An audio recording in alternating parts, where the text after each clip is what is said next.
Right. How much do you think the game holds up in terms of graphics, but also gameplay? Overall, I think Arkham Asylum holds up incredibly well. Arguably better than City in certain aspects.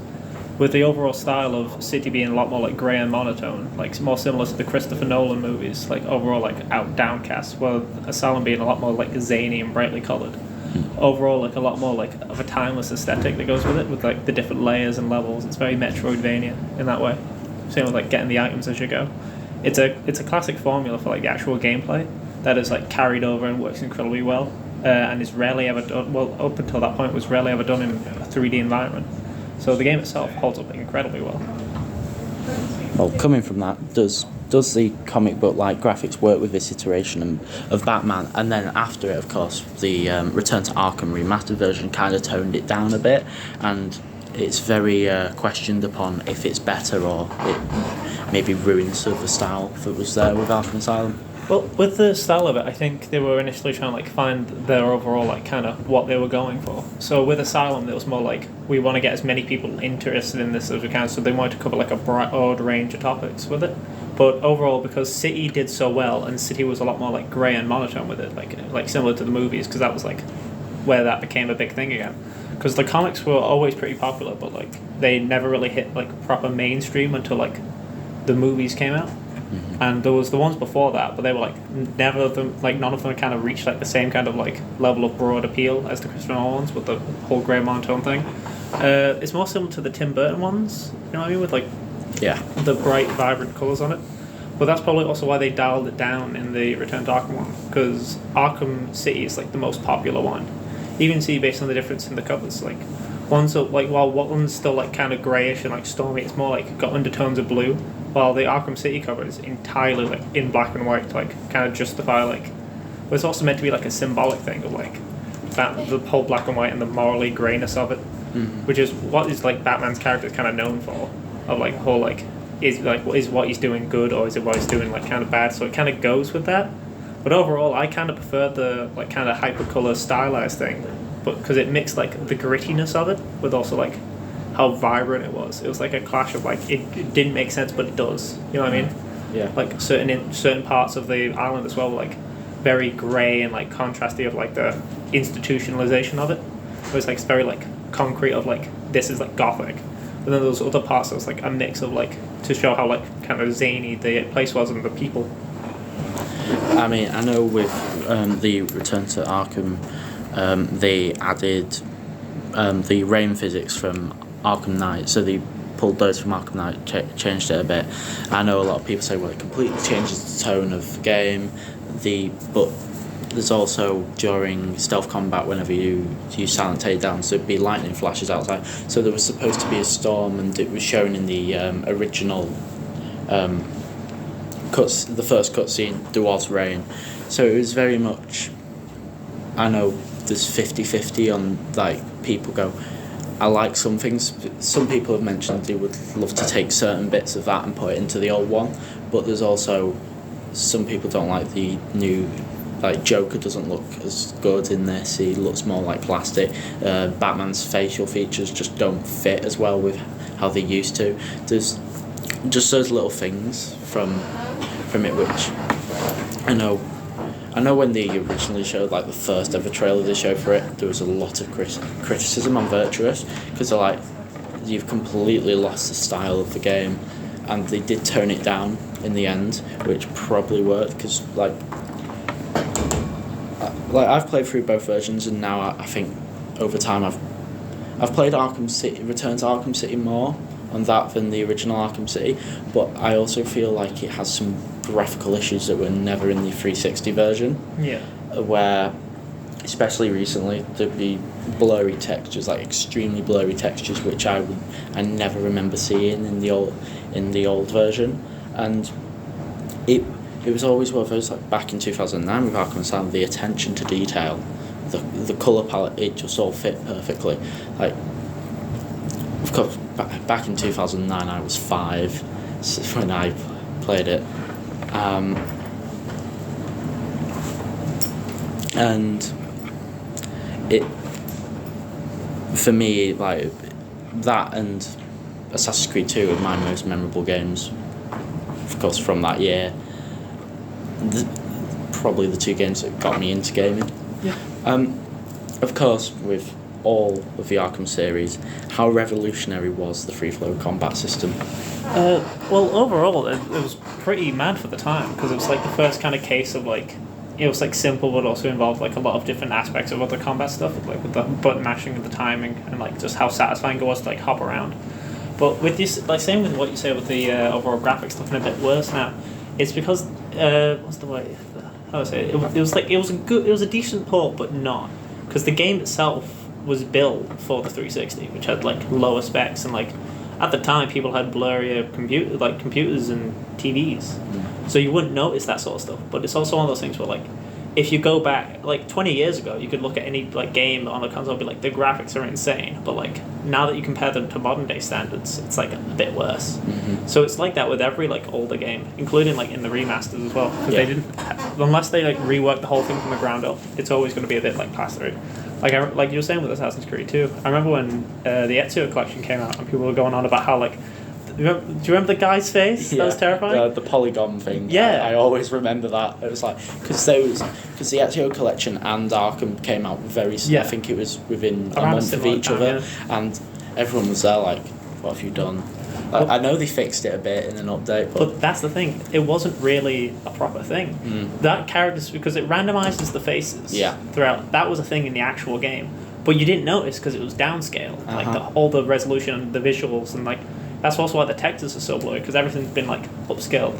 Like what was it? You can go for what was it? Like I know the remake of like San Andreas, Vice City, for the GTA collection. They used an AI to smooth everything, and try and upscale stuff.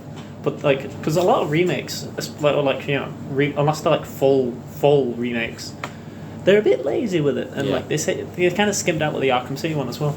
And I think like of course recently like. Well-known remakes with Resident Evil 4 just came out. Like I never played the original, like, and I remember like I only started getting into Resident Evil from 7. I was like, oh, that looks interesting, and then really enjoyed 8, and then. Well, that's what it's built for. That's why they did it. And it's like a soft reboot. And like I have a friend who was brought up on the Wii edition of Resident Evil 4. I played that one. Yeah, and I was there. I was like. I don't know. I think I'd enjoy it, but also it would take some time to get to those back to that style of you hold and shoot. But then when I saw this, I was like, okay, I need to play that, and that's probably my favourite game this year. Yeah, because it's really good. I made sure to know absolutely nothing about the story. Like I know Leon survives because he's in Resident Evil 6, so I knew he survived, but I did not know anything about the game. The only thing I was ever told is you're probably going to get annoyed at Ashley a few times. But I think they reworked it in the remake. So you can like tell to like command her about. And like at first, like when we're getting grabbed and my patience level, but slowly but surely they made her a bit more useful. She started getting more useful through the game, and it probably ended up making her my second favourite character behind Leon because they worked so well together. Because at first when I was like, okay, I'm probably halfway through the game, because I remember looking up how many chapters are there? Okay, so that's how many chapters, so I know when I'm counting down, so I know where the ending is. And I think it's chapter 5 when you finally get to Ashley, and after the first chapter I'm like, I don't know if I'm going to be able to sustain this for 6 more chapters, and then she disappears. At first I'm like, okay, right, if that's how they're going to do it. But then at the end I'm like, oh no, we've lost Ashley again. I think the game did very well with that, but there's a lot of. This is usually now when people see, like they stop using the word remaster most times. Because people see remaster and they think, oh, here we go again. Because it's just going to be They'll just give it the upscaled. same name and then like carry on, or like give it like a shortened version of the name. But even with, especially, I know you were talking about the combat system in Arkham. A lot of games like use that and still use that in the games, like Shadow of Mordor, like that was a big one. Like a load of ones that like will still, or even if they don't, like Spider-Man, the new Spider-Man uses it. That sequel got announced for that yesterday. But it's all just progression on the same thing. But because Arkham Asylum was like the first one, if you go back on it now, it's a lot slower. Because like it's like the same with the climbing in Assassin's Creed. At the time you're like, this is great, but oh my god, are they slow now? Yes, I saw a video of someone like showing the speed of all the characters and how different ones. I think they ended up saying Arno was the quickest, Connor was the slowest. Connor was slow? Yeah, Connor That would've ended up been being the slowest. Altair. Altair is the second slowest, and then it's Ezio. Yeah, he's very slow. Ezio's never changes because it's the same engine. And it was one of those. And then they went, another really slow one is Eivor, because I know a lot of people criticise Valhalla's climbing because just press a button and it's climbed up. And I think with Mirage, that looks much improved because like the trailer we got yesterday, they knew what they were doing with that trailer. They were showing, right, this is what people want. They want the climb, they want the stealth, they want the combat, this is how they want it. Because like, I do enjoy Valhalla, but maybe it was a bit too long. Yeah. I got less interesting in Assassin's Creed ones when it became like I had to like take my time away from like everything else. I had to know like if I wanted to like get any progress. Yeah. And like, it's just like you become the new god of this new age, and then like 20 minutes later, he's like, oh, I forgot to do this one quest, and now I'm sitting like 3 hours trying to find balls. It's like, yeah. no. And it A little bit's fine, but not that much. I think like for the three like RPG ones, I think that's why Origins is my favourite because they added the quest, but still a great story. And then Odyssey was just, I know it was just not Assassin's Creed anymore, and it would work better by itself, but they wouldn't have made the same amount of money because it had been a new IP. But I think with this, like, of course they're doing like I think it's called Codename Jade and the others. Oh yeah. And Codename Hexa, and they're probably going to do certain ones. So people who really like the RPG, there you go. Here's Mirage for these people. Yeah. It's going to be one of those where they're trying to like get everyone's thing, like everyone to have like their own kind of like experience with it. But like it was the same thing with like they kind of do that now with like the remakes and stuff. Like you like this. Like, and so a lot of the times it is just a cash grab. It's like, you like this? How about this again? Yeah. But like, it's when they work on like the formula that works. But like, that's the good thing about Asylum. Asylum had like such a solid foundation. Like it was like everything else built off of that. Even like I know people don't like really like Night, but Night's still pretty good. Night's still a good game. I mean, I think now after all the years, like later, I played through Night again last year. I was like, you know what, the Batmobile combat isn't that bad. It's not that bad. Because I think at the time, I think the one that probably got to a lot of people was Destro's boss battle, and it ended up being a Cobra tank. Yeah. It was like, yeah, but that's the thing. Like City and Asylum were so good. They were like, we don't really have much else to go with this, otherwise it gets overly complicated. Yeah. So we need to add in something that tweaks it. Mm-hmm. So they threw in like the car stuff, which like, overall it's not too bad, but it adds a bit of change to it. And like, I prefer the whole like gliding around as Batman thing, but like it's another option. You can like, I mean, I think I use the Batmobile as the thing to use the ejector. Yeah, to just like then glide. Yeah, glide out. Yeah, It feels a bit quicker. It's like and actually with Spider-Man, the thing Miles did, it looked very similar to that. Yeah. And that looks a lot quicker. It looks like they've gone from Arkham City level speed to Arkham Knight level speed. Because I remember going, oh, that's really quick. Could have done with that with Arkham Origins with a really long bridge. Yeah. That was a very slow bridge. Like when because I was trying to, when I did them all last year, I was trying to speed run them all and see how quick I could do it, and I remember going, oh, I have to cross the bridge, and it takes like 5 minutes and you're there like. That's a big thing about open world games. Like you want, like if you need to use the fast travel, it's not worked as an open world game because you want them to like be able to like go through it bit by bit. Mm-hmm. But with Arkham Asylum, it's a linear. It's kind of an open world, but not really. It's like open sections, but like you never really feel like, oh, I wish I could fast travel like place to place because like it's fun to like run through, and like there's different changes you go through, so it's always like kind of thing. And the only time like you kind of feel like, oh, it's safe now, you feel like I've done something here. I mean, that's something about the game. During the whole game, the Asylum changes. Yeah. Through the whole thing, it's constant progression. It's so good. Like, at some point, there's probably like, okay, so the game is about what, 12 hours I think it is story if you play it through on a casual pace.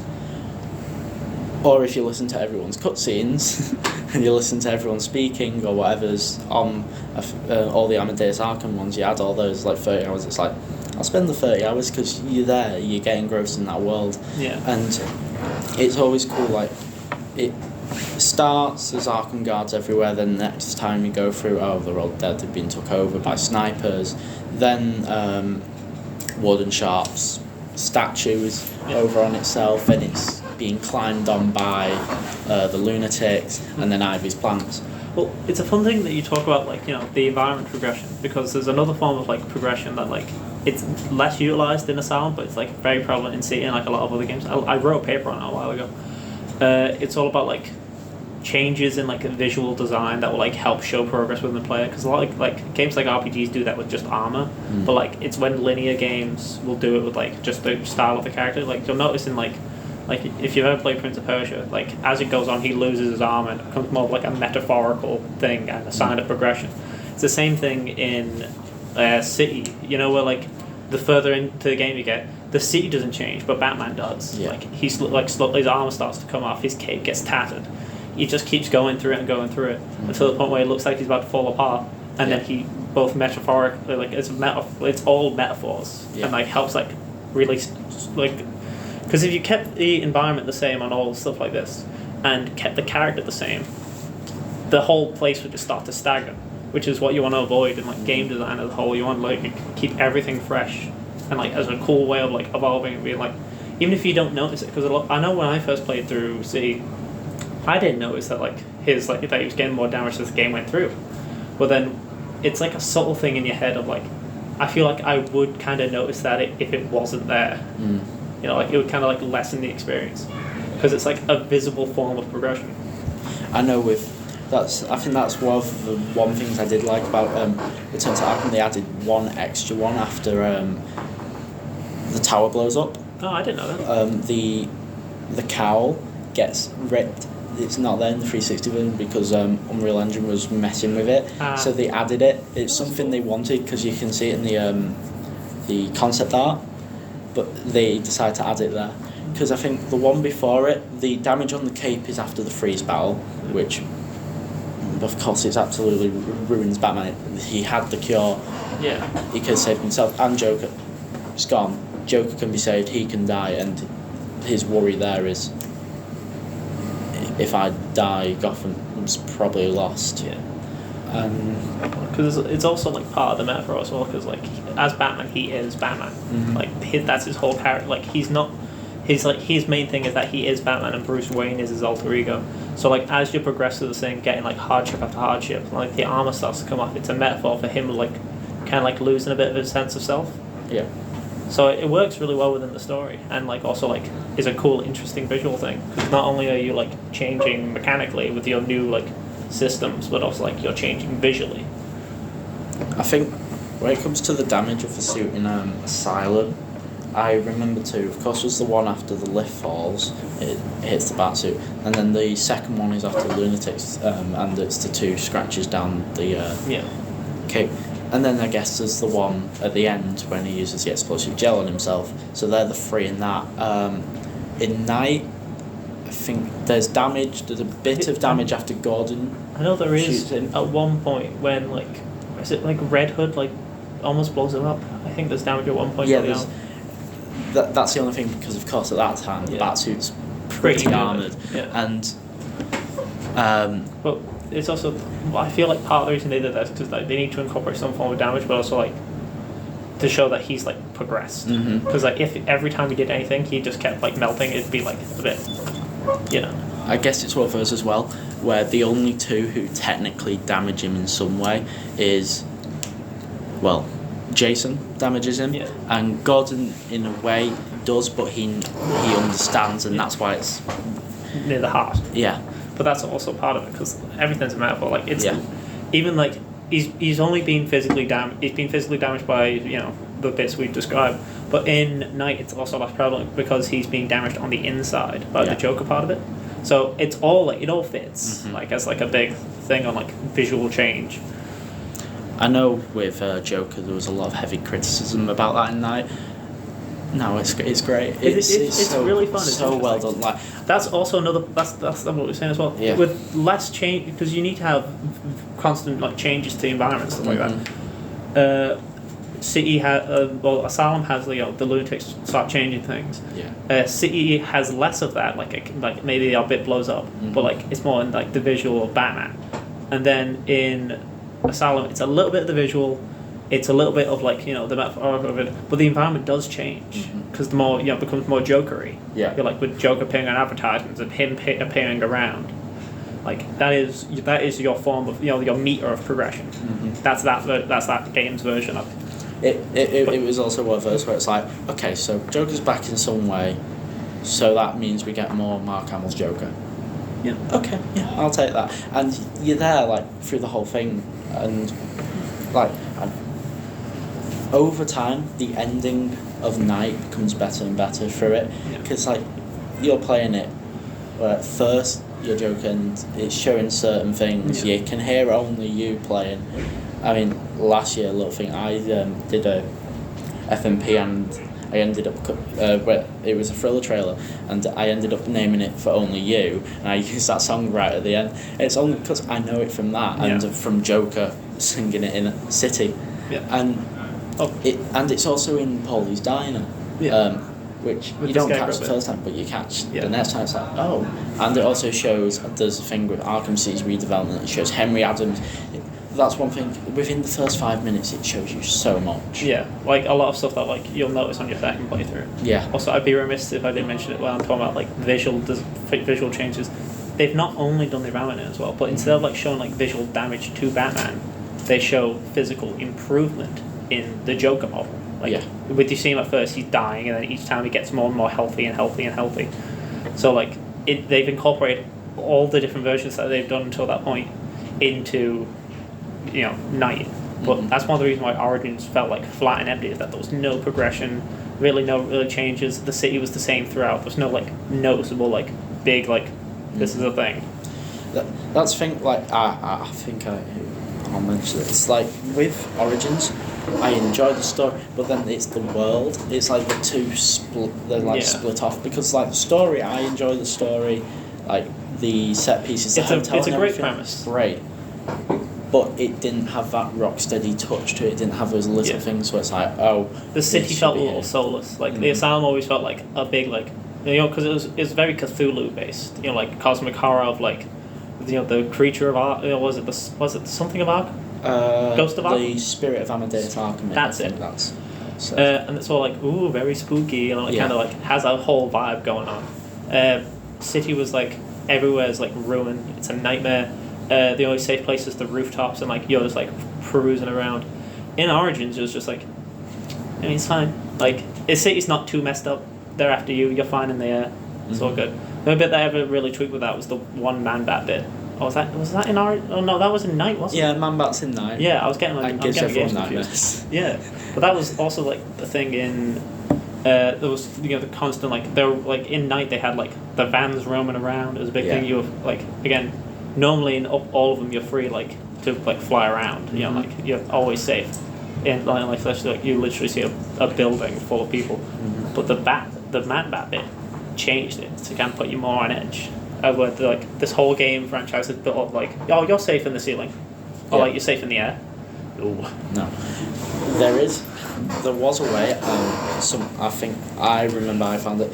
There is a way to completely break that Man-Bat scene, where if you don't attach to a single building and you just keep on gliding up and down the whole way out, it's only in the certain. I think it's Miyagani Island. I think that's the only island it is, and I think it's after once you're past the first time being face to face with Arkham Knight in the tunnels, and then you have the Penguin mission. Yeah. After that, you just hear the roar come past, and then it pops up in the corner.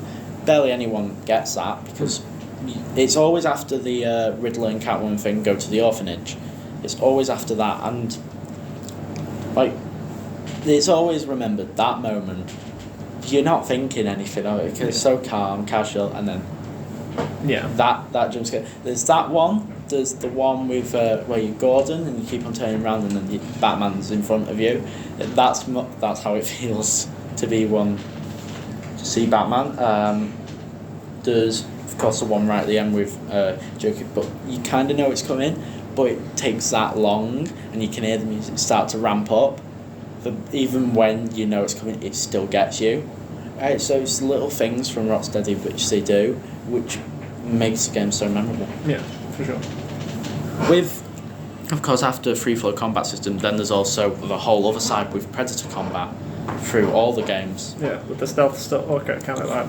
Yeah. Well, that always fits like the Batman vibe of like he's like always like they always want to view him as like a mythos less than a person. Like he wants to be like more animalistic because like that's what scares people. He's like I'm like a hunter and prey kind of deal. Mm-hmm. So it works incredibly well. It's like what is it? It's like looking back on certain bits of it now. It's a bit like in Asylum. It is a little repetitive. Like where it's like thank God there's gargoyles everywhere. Yeah. But overall, it's a really solid mechanic that like works well for the vibe, and they fleshed it out a bit more in City, where they still have like all the gargoyles in the same kind of spots, but you can also like add a bit more to it. And like they part of it was like they improved like because there was a zipline launcher thing in Asylum, but like they made it a lot smoother, and like you could use it for takedowns, so you could make it like set up like a big set up the tightrope thing. Something like the biggest change they did with Asylums was the suicide collars, where you took someone out and Joker would be able to go, someone's down, it's that area, so you'd have to be a lot quicker on it. The idea was that they were trying to make it like a bit more like a puzzle to it, like a Sudoku. Yeah. And like add a bit of variety, try and like keep them getting as fail. And I think it's worth it. I think the place where it's best is probably then the challenge maps, where it's getting you to do specific things, because usually when you do it the first time you just took everyone out, but then you realise, hold on, I can use explosive gel here, I can do these certain things, and I think that's where the challenge maps work, because you learn even more about the game through those. Like, can't remember which one it was. Of course, with the last ones, they also put bombs on the gargoyles at the end. That was the biggest change where, right, okay, I can't really use gargoyles. You can use them for a quick second to escape. Another case of progression. That's it. Another case of like, we want to like put you out of your comfort zone a little to show that like you can't always rely on things. And then all of a sudden, then you're using the grates, you're behind certain things, you're having to you don't have the ultra back claw yet. That's late. That's the pumps after it. I think that's when that's why they never use it again, because it's a bit too overpowered. Easily take 3 people out. It makes it way too easy. But it was very much, you could see they were learning how to make it better. And of course, by the time we get to now, you have situations. Okay, so there's a minigun, there's people you can't see through detective mode. Okay, so that ruins that part. The minigun is pretty much going to kill me immediately, right? There's less gargoyles, but there's loads of other ways to get around. It's those little advantages. Then you do have a way of taking loads of people out in one go with fair takedown, but you have to make sure you have a certain area where there's no one around, so you still have to be. That's also why they like added that, because like there's so many like different enemy types that like we still want to have like a cool Batman thing that like really throws it up, because like it's the same thing, like each one like it kind of comes across like they're all learning as time goes on, because like the idea is that like Red Hood knows Batman, so he's like I know what the things you do, so he's like you have to do something else, but like, it's a good way to slide in like new mechanics. Like you can use the voice recorder, but then it goes, he's using my voice, change channels. There's the one where he burns out the grates, destroys gargoyles. That's been in Arkham City and onwards. Got the reload as gargoyles. There's also one where they won't go to certain electrical boxes because he's using them against you. Do not go there. Check your weapons was another one, so they'll check, make sure it's not jammed. And it's just those little things, because like you can use all your skills, but they can use them against you. so you have to be one ahead of them at all times. Yeah. Then with that, of course, detective mode. Do you think it can be overused? Like some people keep it on at all times. I think so. I think like as it's a decent mechanic, but like it is very much like you could just keep it on to anytime you're like there we go, but also like the game itself, like you make sure you want.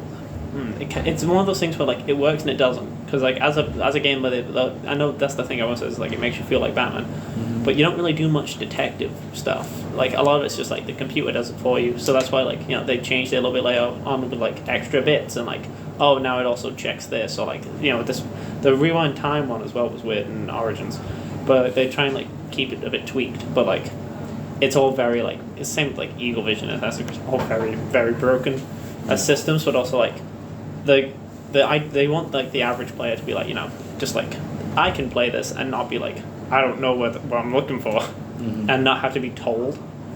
So it works in the best way it could. It is very overused and reliant, but like the alternative would either be that like it would turn away a good amount of like the fans, or like you'd have to like just memorize it. So like it makes sense because it's a very like complicated issue that would have been like kind of hard to fix without like reshifting a lot of like the gameplay. Yeah. And like breaking the flow. I know something else someone mentioned is, of course, when it's on, all the colours gone. Yeah. And so a lot of people sometimes don't see certain parts of the world and they miss things. I think it might have specific QR with it, because like I think over time I've learned how to use it where using quick flash, okay, I know where someone is, but I want to be able to see the world at the same time.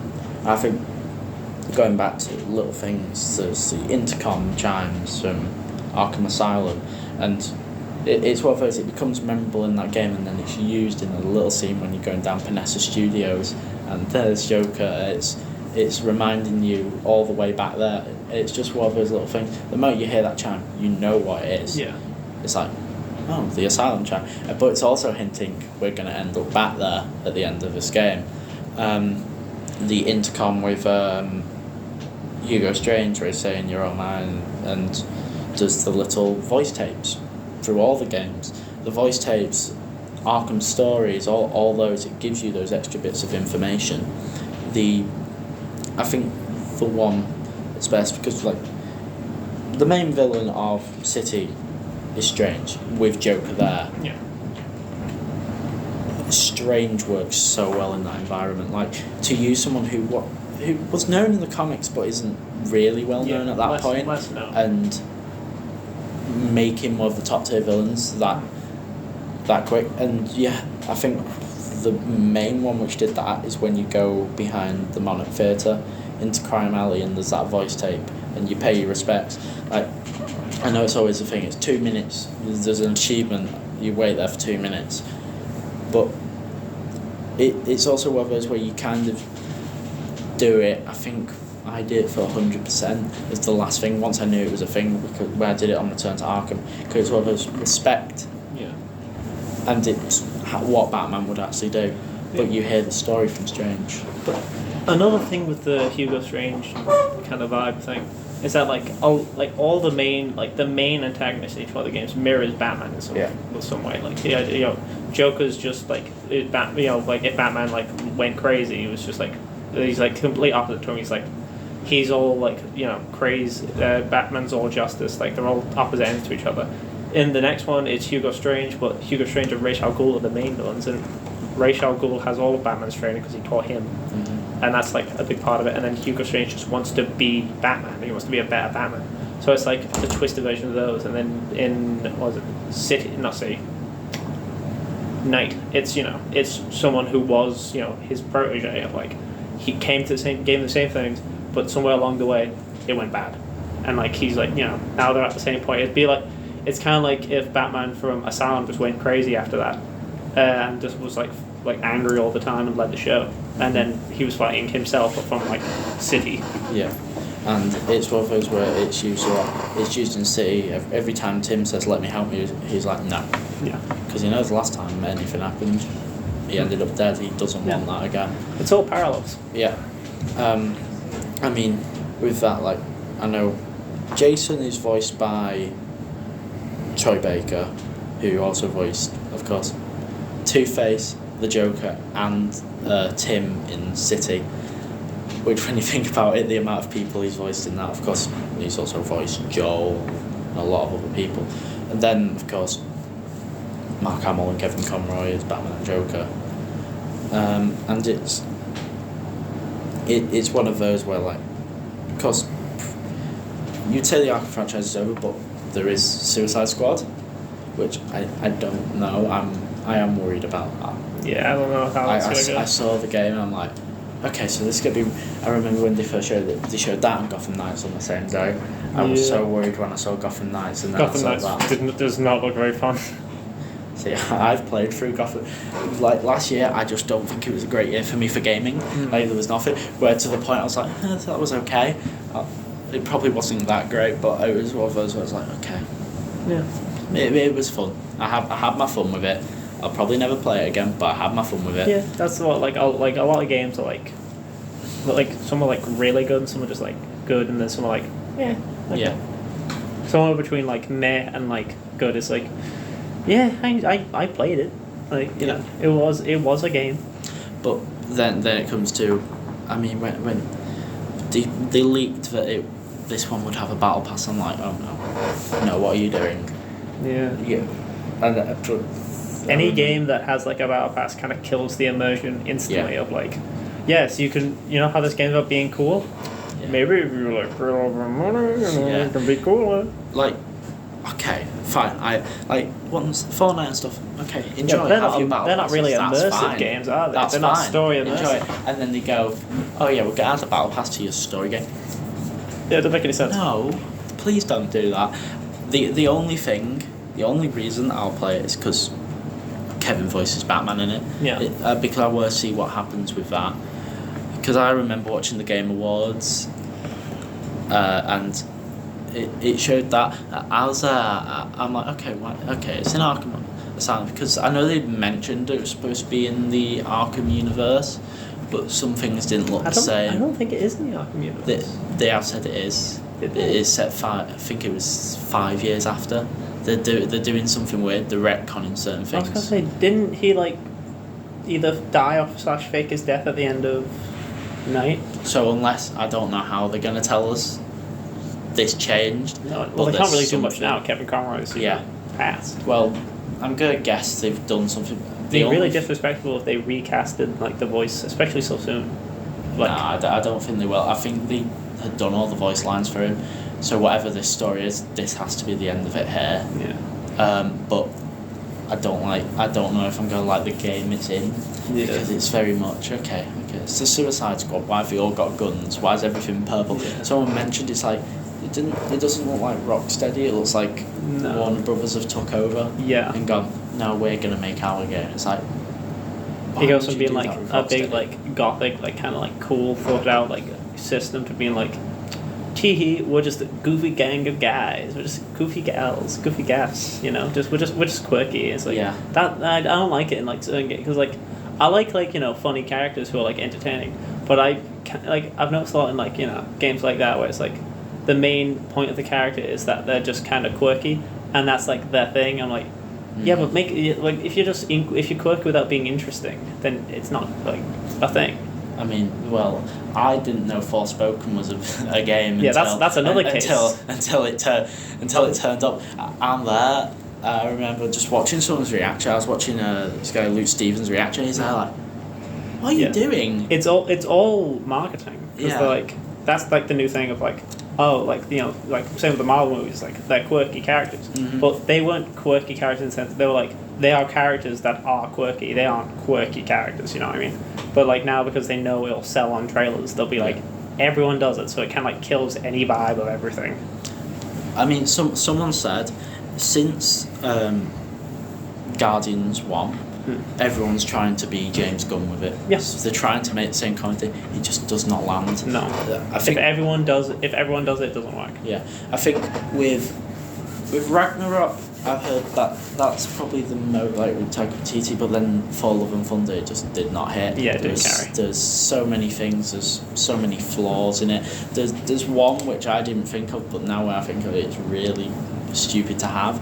In New Asgard, there's an ice cream shop called Infinity Cones. Yes, it's for a joke, but People also, die. But also, okay, half of the whole. What happens if you get died. snapped on a plane Yeah. and you come back? You just that's not great, is it?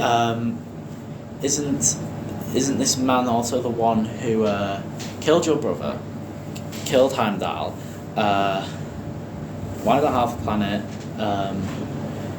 made you depressed for 5 years? Yeah, made you get really into Fortnite. And like did all that, caused all that stress. You lost your friend in Tony still. Oh, Ice cream, man. Yes. Everyone loves ice cream.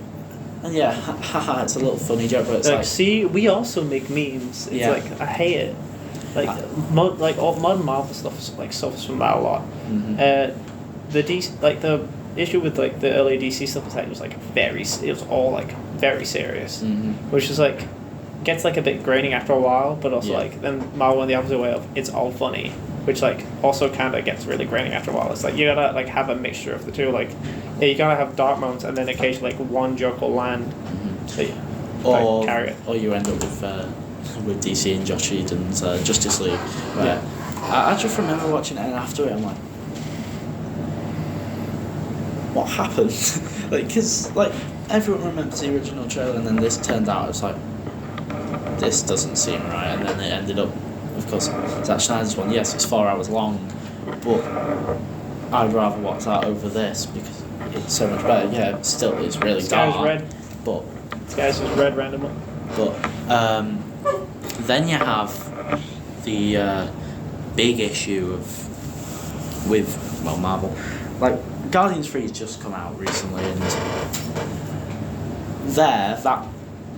that's the best thing for me since Endgame. Like I enjoy Endgame, but Endgame does have its issues with the time. Like the time travel was very much okay.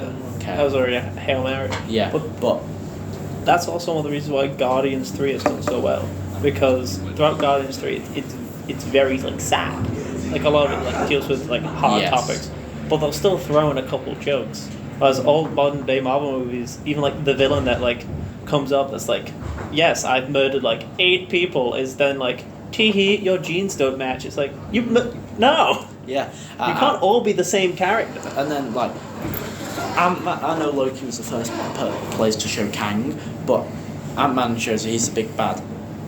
What do you mean he's been took out by giant ants? Yes, I know it's a variation, but that just makes an excuse to say, oh, there's hundreds of Kangs that can be thrown away, and that's why I think everyone wants to make like the other kind of like James Gunn kind of comedy Marvel movie, and they want every villain to be Loki. They have no chill about that. Yeah. But why? Yeah, it's not like it's you can kind of carry it to the Arkham games, but like because they kept going what they were, but they kept progressing. They never kept any part like really concrete apart from like that like the same apart from the same characters. But like imagine if you had the same game, but every like the whole like a big part of it is like the rogues gallery is so like broad. Everyone's interesting and different, like unique.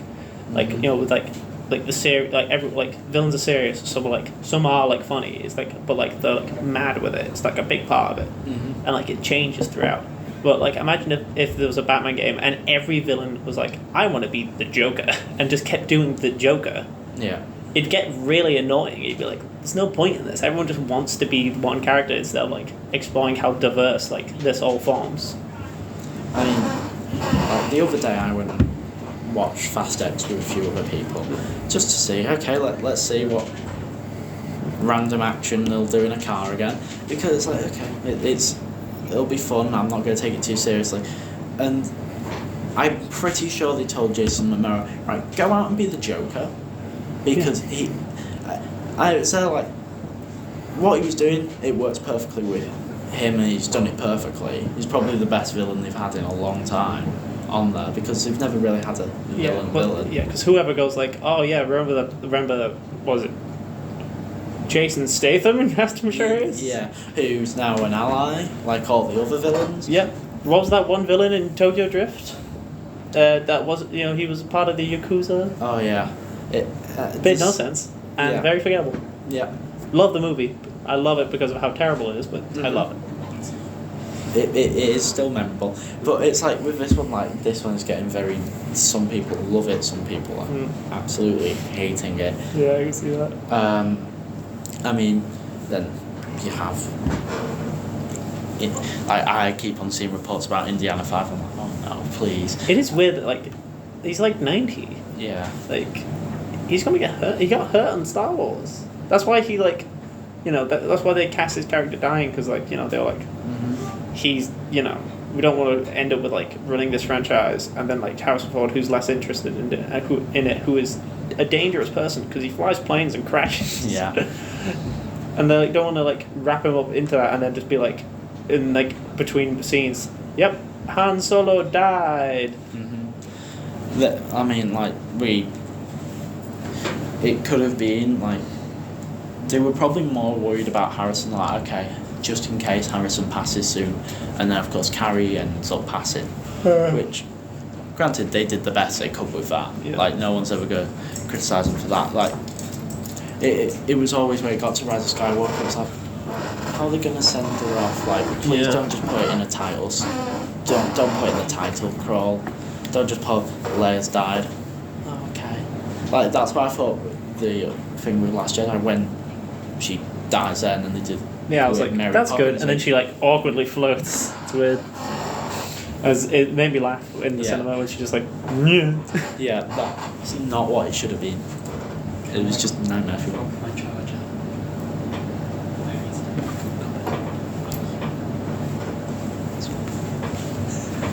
But yeah, it was one of those where it was just. I think it's what first that's the only worry with bringing people of a certain age back is the worry of them also the passing. suspension of the disbelief of it of unless Harrison Ford's it's either going to be he's going to do all these mad things and you're going to go but no he couldn't though, or they're going to show that he's older, which is can be done well in certain movies, but it's very sad in Logan, showing that he couldn't do certain things anymore because he was older, and he was struggling. Yeah. Which is really sad and dramatic, but also they were very action-y movies. Indiana Jones has always been James Bond kind of guy rocks up, gets what he wants, gets the girl, screw everyone else. So unless they're gonna go full 180 and make this movie really sad. The thing is, it's the same director as Logan. That's one thing I did see. They're gonna go very sad with it. Yeah. So he's gonna go maybe I'm old. Maybe I should go to the cinema with tissues, just in case, because it's one of those. They're gonna have one of those lines in movies where it's supposed to be tongue in cheek of it's I used to raid relics, and it's you are the relic. But it's one of those with that. It's that has to be its end. They've confirmed that's the ending, so that has to be it. It's of course now Harrison won't show up again in Star Wars. Mark will show up again with the de-aged Luke at some point, probably in the Ahsoka series. Maybe. Yeah, probably. Of course, they've just lost Ray Stevenson. Have they? He's not he's supposed to be one of the main villains in that, which for all we know could cause big issues for that show because we don't know if that's supposed to be 1 season, 2 seasons. Yeah. So that's something sometimes there's unforeseen circumstances. I mean, it was the same with there's certain characters now when you go back to it, it's okay. So the original Vader and David Prowse, of course, James Earl Jones is still alive, but now they're having to use AI for his voice. Didn't they not tell the original actor for Darth Vader, because he was this tall guy? Didn't they not tell him that he wasn't the voice, and he was doing the voice? And he went to cinema and was that's not me. But granted, when you hear that voice, it's yeah, that wouldn't have worked. Like, he probably thought to himself, don't I sound strange in this? Like, but No, just George go should with have it, mentioned, right, you're going to be the suit, you're going to be Vader. Yeah, but I want you George to speak Lucas their blags language. of it. He does tend to blag. Yeah, and then of course he ended up leaking that Luke was his son to someone. Yeah. So he got banned from all Star Wars conventions Yeah. until his death 2 years ago, and it's one of those like Lucas is very. It's gonna be like the band's gonna stay in place now that he's dead. Though he can't go now. Yeah. It's not like they're gonna go out the field and you're free to go. I mean, if it had, he's. It would have been a bit of a yikes, wouldn't it? Yeah. I mean, I don't know. So probably get Kathleen Kennedy to do something because it's one of those like Star Wars Celebration happened. I don't know if you saw it where there was. I think it was for Andor and this Tony Gilroy. All those came out. There was big cheers. Kathleen Kennedy. Silence for the head of Lucasfilm. That's probably when you know it's time to leave. Yeah. Like, okay, maybe it's time to give this someone else. Give it Dave Filoni, give it Favreau. I'm going to leave before it gets worse. It's like being a prime minister in England. You just got to keep handing it off to the next person. Yeah, I mean, at this point, like... It'll be like, Soon I've drove myself deeper into this hole. You do it now. And they go, Yeah. I can do this. And then like a week later, oh, God damn it, I'm deeper in this hole. Now you! Until they run out of people. What's that? A lettuce to survive longer? God damn it! I mean, that told everyone. Welcome to the UK, where our politics is a lettuce survives longer than our Prime Minister. It is quite bad. Yeah, it's one of those. Who knows how long? 51 minutes. Jesus, we talk all right. Yeah. Okay. Well, thank you. It's all good. Hope that was alright. Yeah. Right. Well, yeah, if you need anything else, just give it a shout. Yeah, will do. Thank you very much. It's all good.